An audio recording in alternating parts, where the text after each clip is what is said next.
Muy buenas noches, mis amados hermanos, que Dios les bendiga grandemente en esta hermosa noche. El tema enfriamiento espiritual.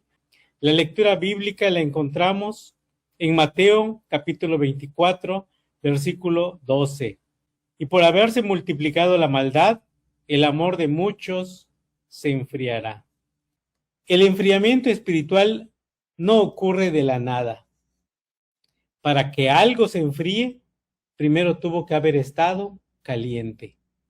Nadie pierde lo que nunca tuvo.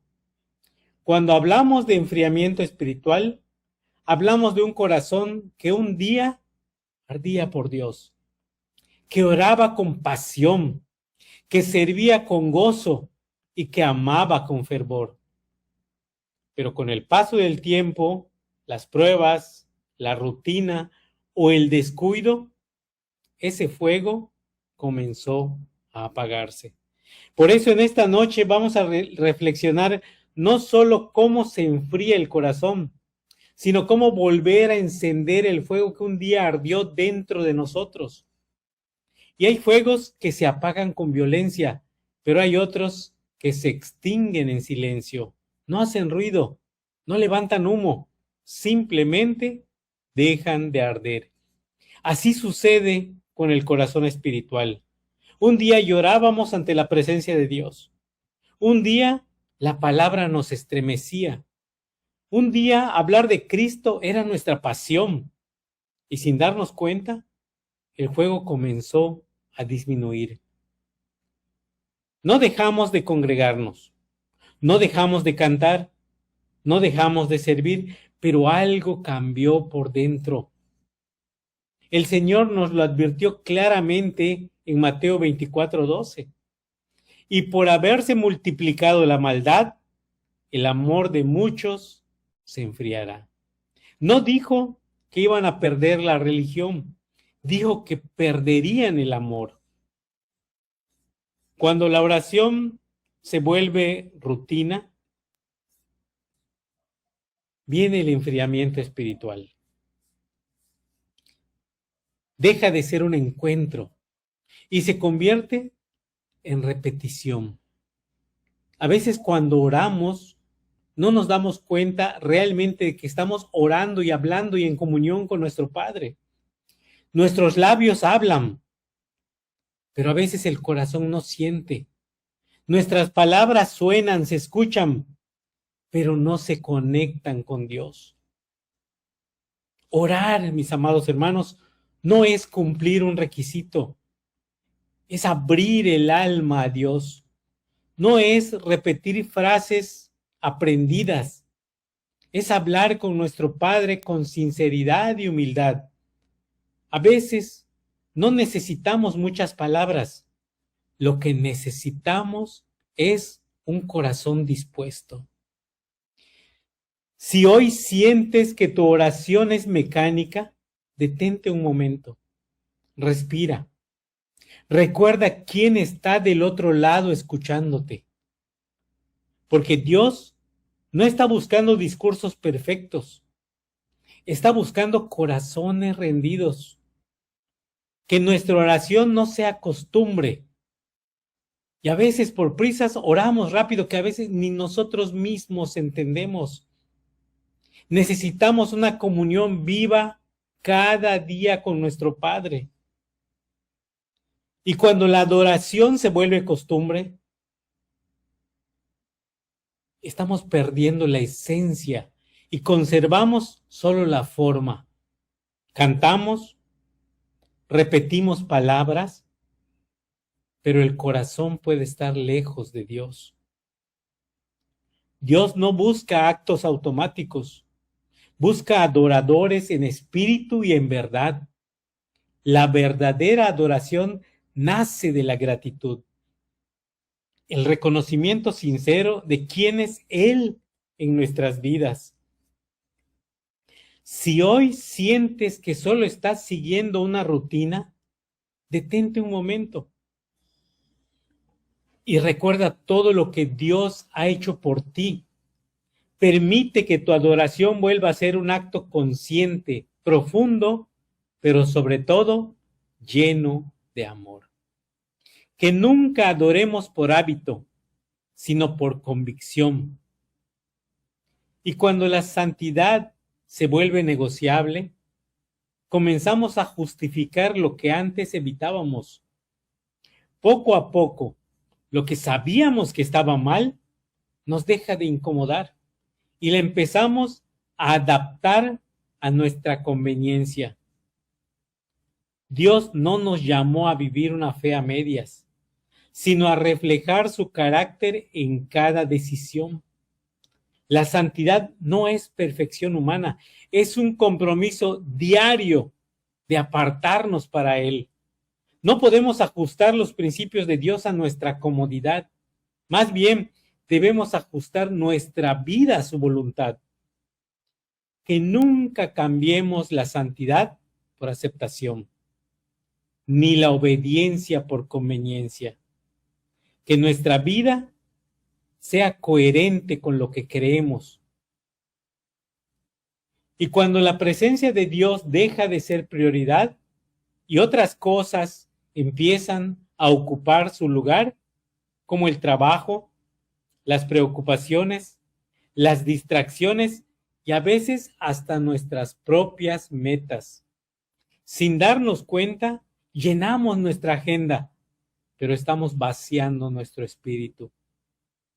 Podemos seguir asistiendo, sirviendo e incluso hablando de Dios, pero si no buscamos su presencia de manera intencional, nuestra relación se va a empezar a enfriar.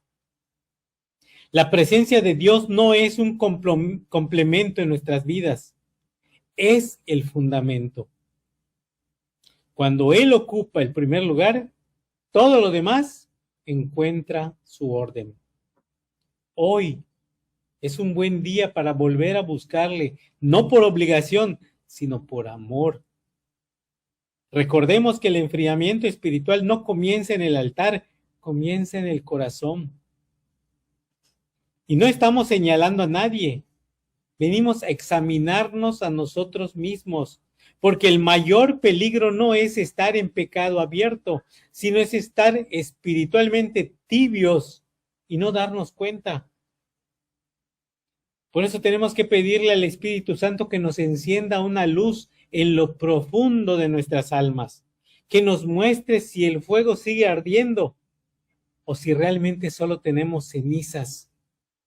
Porque Dios no está buscando actividades, está buscando corazones que ardan. El enfriamiento espiritual no sucede de la noche a la mañana, no es un colapso repentino, es una pérdida progresiva de fuego. Es un proceso silencioso donde el corazón que antes ardía por Dios comienza a perder sensibilidad, pasión, reverencia y temor santo. Por eso nos lo advirtió en Mateo 24:12. Él no dijo que se acabarían las reuniones, nos seguimos congregando. Él dijo que se enfriaría el amor. Por eso el enfriamiento espiritual es más peligroso que la persecución, porque la persecución aviva, pero la comodidad adormece. ¿Qué es realmente el enfriamiento espiritual? Es la disminución progresiva del fervor, la sensibilidad y la comunión con Dios. Y esto lo produce el pecado tolerado, la negligencia espiritual o la influencia del mundo. No es necesariamente apostasía abierta, es tibieza, es rutina sin pasión, es servicio sin presencia, es culto sin fuego. El enfriamiento no siempre se nota en nuestra conducta externa, porque comienza en el corazón. Por eso vamos a ver las causas del enfriamiento espiritual. Nos dice la palabra de Dios, la multiplicación del pecado. Y Jesús lo conecta con la iniquidad. El pecado enfría la conciencia. El pecado endurece el corazón, insensibiliza el alma y apaga el espíritu. La exposición constante a la maldad sin resistencia produce adaptación espiritual. Y cuando perdemos el primer amor, por ejemplo, la iglesia de Éfeso. La iglesia de Éfeso en Apocalipsis 2:4 fue reprendida. Pero tengo contra ti que has dejado tu primer amor. La congregación tenía doctrina, tenían obras, tenían discernimiento, pero habían perdido pasión. Entonces, se puede tener servicio sin fuego. Se puede tener verdad sin comunión. Esta declaración que hizo el Señor a la congregación en Éfeso, pero tengo contra ti que has dejado tu primer amor. No fue dirigida a una iglesia pagana. No fue dirigida a falsos creyentes. Fue dirigida a una congregación doctrinalmente sólida. Porque Éfeso tenía obras, tenía trabajo arduo, tenía paciencia, tenía discernimiento contra falsos apóstoles, también tenía perseverancia en medio de la oposición. Y aún así el Señor le dijo, tengo algo contra ti. Ellos no perdieron la doctrina, perdieron el amor. Y doctrinalmente esto es profundo. Se puede conservar la rectitud y perder la pasión. Se puede defender la verdad, pero dejando de disfrutar al Dios de la verdad. El primer amor no es simplemente emoción inicial, es la intensidad, es la pureza, es la centralidad que Cristo tenía en el corazón cuando fuimos alcanzados por su gracia. Y es cuando la oración no era obligación, era necesidad. Cuando la adoración no era rutina, era un deleite.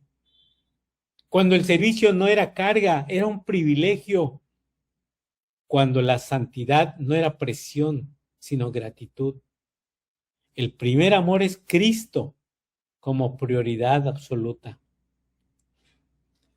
¿Y qué significa dejar el primer amor? Porque el texto no dice perdiste, dice dejaste. Y esto implica responsabilidad.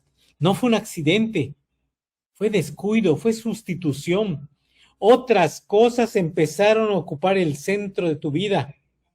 Actividades, problemas, trabajo, ambiciones, distracciones, incluso ministerio. Cristo dejó de ser el centro y pasó a ser parte del sistema. Y cuando Cristo deja de ser el centro, el fuego comienza a disminuir. Cuando veamos los síntomas de haber dejado el primer amor, ya no hay gozo profundo en la presencia de Dios. La palabra no conmueve como antes. Nuestras oraciones son cortas y sin intensidad. Servimos, pero sin lágrimas. Cantamos, pero sin rendición. No hay rebeldía abierta, pero tampoco hay ardor. Y eso es un peligro doctrinal. Cuando el amor disminuye, la relación se convierte en formalismo. La fe se vuelve algo intelectual. La santidad la volvemos legalismo. Y el servicio se vuelve activismo. La congregación se convierte en estructura sin fuego. El cristianismo sin amor se vuelve conformismo frío. Y Cristo no solo busca su iglesia correcta, busca a su iglesia enamorada. Por eso el llamado a la restauración. En Apocalipsis 2:5 el Señor da 3 pasos. Nos recuerda de dónde has caído. La memoria espiritual despierta al hombre y dice arrepiéntete. Y eso no es por nostalgia, es cambio de dirección. y pide regresar a las primeras obras. Por eso tenemos que volver a orar como lo hacíamos. Tenemos que buscar como antes. Y tenemos que depender de Dios como lo hacíamos al principio.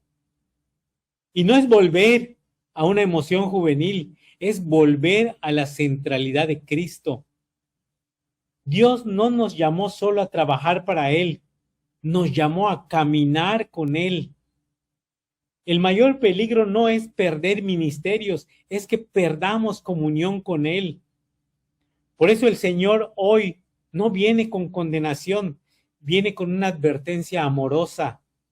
Vuelve a amarme como al principio. Por eso dice, regresa a tu primer amor.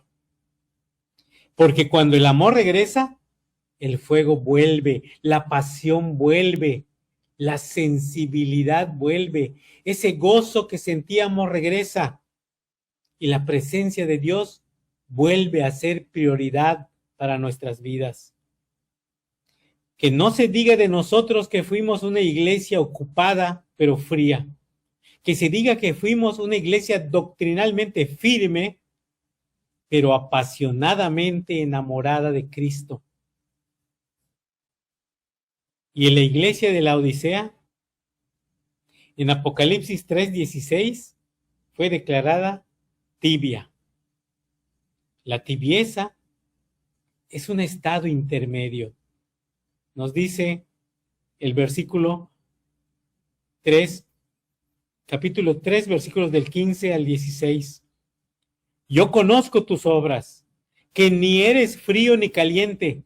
Ojalá fueses frío o caliente, pero por cuanto eres tibio y no frío ni caliente, te vomitaré de mi boca. Estas palabras que leímos de los versículos 15 y 16 del capítulo 3 fueron dirigidas a esa congregación. Y no era una iglesia perseguida, no era una congregación hereje, era una iglesia acomodada. Pero la tibieza es más peligrosa que la frialdad abierta, porque el frío reconoce su necesidad y el caliente arde en pasión. Pero el tibio cree que está bien cuando no lo está. Doctrinalmente, la tibieza espiritual es un estado intermedio de indiferencia espiritual, donde el creyente mantiene apariencia de fe, pero carece de fervor, de dependencia y de entrega total. No es negación de Cristo, es reducción de la presencia de Dios. No es abandono del Evangelio, es superficialidad en el Evangelio, es vivir el cristianismo sin intensidad. La Odisea era una ciudad rica, autosuficiente y próspera. Tenía industria textil, banca poderosa y una escuela de medicina que era famosa por su colirio para los ojos. Por eso, espiritualmente la iglesia reflejaba la ciudad, estaba confiada en sí misma. Apocalipsis 3:17 dice, porque tú dices, yo soy rico y me he enriquecido, y de ninguna cosa tengo necesidad. La tibieza nace cuando el corazón deja de depender de Dios y comienza a depender de recursos, de estabilidad o experiencia espiritual pasada. Entonces, la autosuficiencia va apagando el fuego. Y aparecen ya características de la tibieza espiritual, que es el conformismo espiritual. Ya no hay hambre por crecer, no hay búsqueda profunda, hay estabilidad sin transformación. Y las prioridades se empiezan a dividir. No niegan a Cristo, pero tampoco lo ponen en primer lugar. Comparten el trono del corazón con el mundo. Y empieza a faltar sensibilidad. El pecado ya no les duele como antes. La presencia de Dios ya no los conmueve. La adoración ya no quebranta y se vuelve una religiosidad cómoda. Cumplen con lo mínimo, evitan el sacrificio vivo y rechazan lo que incomoda. Y la tibieza provoca una reacción tan fuerte que dice Cristo, te vomitaré de mi boca. Y esa es una expresión de rechazo absoluto. La tibieza es ofensiva porque representa hipocresía espiritual y proyecta un testimonio débil ante el mundo y distorsiona la imagen del verdadero discípulo. Cristo no murió para formar creyentes indiferentes. Él no dio su sangre para producir cristianos moderados. El Evangelio produce transformación radical, no neutralidad espiritual. La iglesia decía, soy rica, pero Cristo le decía, eres desventurada, eres miserable, pobre, ciega y desnuda. La tibieza distorsiona la percepción espiritual. El tibio no se ve tibio, se cree estable, se compara con otros y se consuela. Pero el estándar no es el vecino espiritual, el estándar es Cristo. Y viene el llamado a la restauración. En los versículos 18 y 19, el Señor nos aconseja comprar oro refinado. Esa es una fe purificada. Vestiduras blancas, justicia como la de Dios. Colirio espiritual es tener discernimiento para poder ver bien las cosas. Ser celoso y sobre todo arrepentirse. La solución no es buscar más actividades, más ministerios, es arrepentimiento ardiente.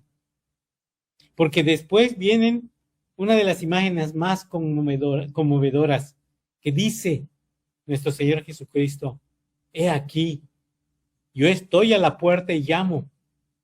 Cristo está fuera de su iglesia, porque su iglesia lleva su nombre y Él pide entrar a tu casa. La tibieza no grita, no escandaliza, no genera titulares, pero lentamente va apagando el fuego.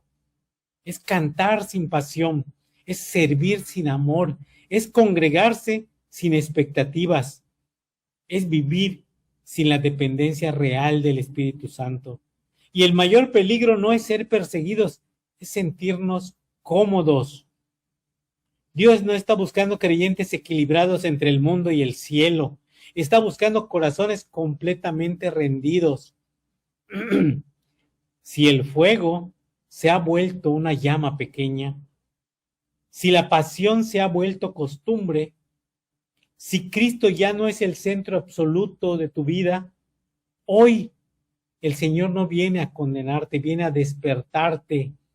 Él todavía llama, todavía aconseja, todavía disciplina porque ama y nos dice, llamo a tu puerta. Que no se diga de nosotros que fuimos una generación tibia.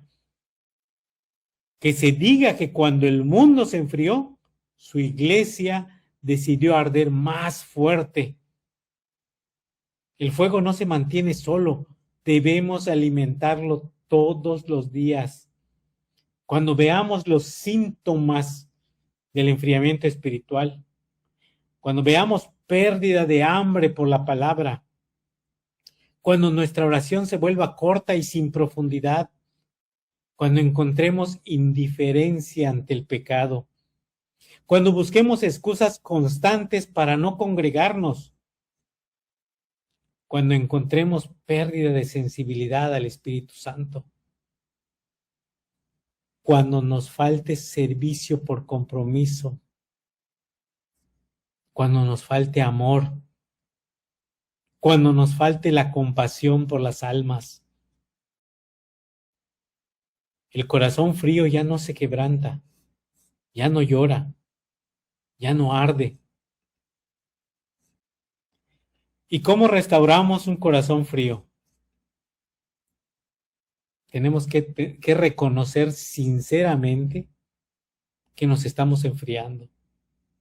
Porque Dios no aviva lo que nosotros negamos. Por eso nuestro arrepentimiento tiene que ser genuino, no solo emoción, sino cambio de dirección.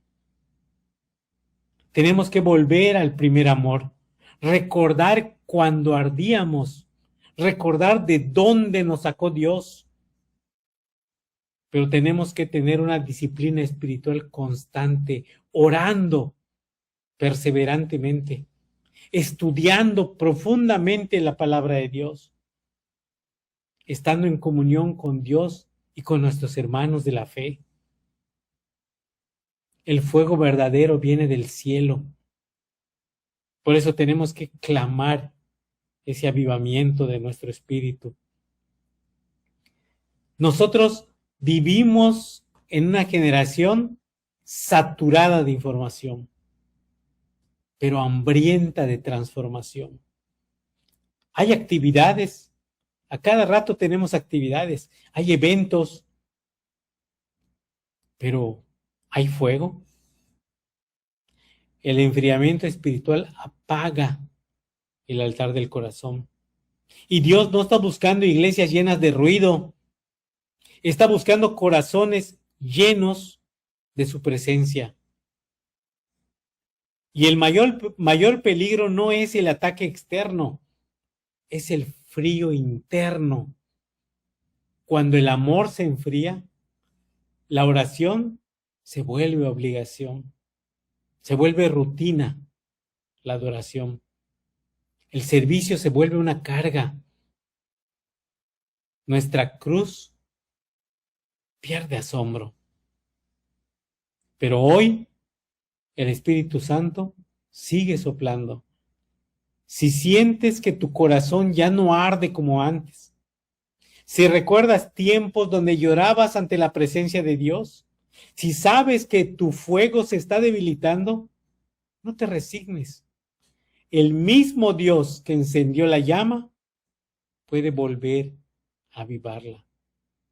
El fuego no se murió, solo necesita llegar al altar. Que no se diga de nosotros que el amor se enfrió, que se diga que fuimos la generación que en medio de la maldad creciente decidió arder más fuerte. El enfriamiento espiritual no comienza cuando dejamos la iglesia, comienza cuando dejamos el altar. No comienza cuando dejamos de cantar, comienza cuando dejamos de adorar en espíritu y en verdad. No comienza cuando pecamos abiertamente. Comienza cuando dejamos de sentir dolor por el pecado. El fuego no se apaga de golpe, se apaga cuando dejamos de alimentarlo. Cuando la oración se acorta, cuando la palabra se vuelve secundario en nuestras vidas, cuando el mundo comienza a ocupar el espacio que antes era solo para Cristo. Y lo más peligroso es que uno puede seguir funcionando mientras el corazón ya está frío. Se puede predicar. Predican el amor y no practican el amor. No honran a sus padres, no cuidan a sus hijos, no aman a sus parejas. Se puede cantar, pero no quebrantarse. Se puede servir, pero no amar. Por eso el Señor nos susurra en el Apocalipsis 2:4, has dejado tu primer amor. Y no es una sentencia de condenación, es un llamado de amor, porque el Dios que nos está advirtiendo es el mismo Dios que nos va a restaurar. El mismo Cristo que reprendió a la congregación en Éfeso fue el que murió por ella. Y el mismo que le habló a la Odisea, fue el que tocó la puerta. Hoy el Espíritu Santo no viene a avergonzarnos, viene a despertarnos. Si sientes que el fuego se ha debilitado, si sientes que la pasión ya no es la misma, si recuerdas tiempos donde su presencia te estremecía de amor, no te resignes a vivir tibio. No te acostumbres a las cenizas. El fuego todavía puede volver a arder. El altar todavía lo puedes reconstruir. La pasión todavía puede ser restaurada. Porque Dios no está buscando perfección, está buscando rendición. Por eso tenemos que decir como iglesia, Señor, si mi amor se ha enfriado, avívalo. Si mi corazón se ha endurecido, quebrántalo.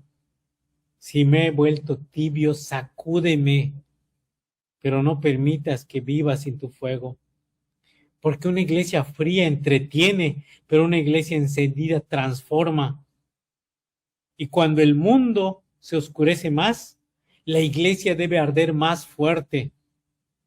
Que el Señor vuelva a soplar sobre las brasas, que el Espíritu vuelva a encender el altar y que no quede solo humo, sino una llama viva. Este no es tiempo para dormir espiritualmente, no es tiempo para conformarnos, no es tiempo para vivir de recuerdos pasados. Es tiempo de despertar. El mundo está avanzando en tinieblas. La maldad se está multiplicando, así como lo anunció Mateo 24:12. La fe es probada y puede ser en cualquier momento. La verdad es cuestionada. El pecado ya lo está normalizando el mundo. Pero la iglesia no fue llamada a adaptarse al frío. Fue llamada a arder en medio de él. No podemos permitir que la costumbre sustituya la presencia. No podemos permitir que la rutina sustituya nuestra unción. No podemos permitir que la actividad sustituya esa intimidad con Dios. Porque Cristo no viene por una iglesia ocupada, viene por una iglesia preparada, por una iglesia vigilante, por una iglesia encendida. Por eso hoy la exhortación que nos trae Dios es muy clara. Examina tu corazón, revisa tus prioridades, recupera tu altar, vuelve a ese lugar secreto que tenías tú con Dios, renueva tu compromiso con la santidad, no te acostumbres a vivir sin fuego, no normalices esa frialdad, no te compares con otros para justificar tu condición. Yo falté 2, 3 veces, pero hay más que faltaron 6, 8, 10 veces, o hay muchos que ya dejaron de ir. No podemos compararnos con ellos, porque el estándar no es lo que sucede, no es la cultura, no es la mayoría. El estándar es Cristo. Si hemos dejado el primer amor, volvamos. Si hemos caído en tibieza, arrepintámonos. Si el fuego se ha debilitado, alimentémoslo, porque aún hay esperanza, aún hay oportunidad, aún hay gracia. El Señor todavía nos está llamando, todavía está corrigiendo porque nos ama y Él todavía está dispuesto a restaurar. Por eso, amada iglesia, levantémonos, que nuestra generación no sea recordada como aquella que se enfrió, sino que la que en medio del aumento de la maldad en el mundo, la iglesia decidió vivir en santidad, orar con intensidad, amar con pureza y servir con pasión ardiente. Que no se apague el fuego en el altar, que no se enfríe el amor en el corazón, que no se pierda la sensibilidad a la voz de Dios. Seamos una iglesia viva, una iglesia vigilante, una iglesia encendida, porque cuando la iglesia arde, el mundo puede ver la luz. Si hubo un tiempo en que orábamos con lágrimas, adorábamos con pasión y servíamos con alegría, recordemos que el enemigo no siempre apaga el fuego de golpe. A veces lo hace lentamente con distracciones, pruebas, rutina y descuido espiritual. Por eso hoy nuestro Padre nos llama a examinar nuestro corazón, Si el fuego ha disminuido, no es tiempo de condenación, es tiempo de restauración, porque el mismo Dios que encendió esa llama la puede avivar dentro de nosotros. Y si hoy reconocemos que el fuego no arde como antes, no lo neguemos, no lo justifiquemos, no lo escondamos, porque el problema no es el fuego, que el fuego se haya debilitado. El verdadero peligro es acostumbrarnos a vivir de esa manera. Dios no nos llamó a ser brasas apagadas, nos llamó a ser llamas vivas. Si un día ardimos por Él, podemos volver a arder. Si un día sentimos su presencia con intensidad, podemos volver a sentirla. Porque el fuego no se perdió, solo necesita ser avivado. Hoy es el día de soplar sobre las cenizas. Hoy es el día de volver al primer amor. Hoy es el día de decir, Señor, enciende otra vez mi corazón.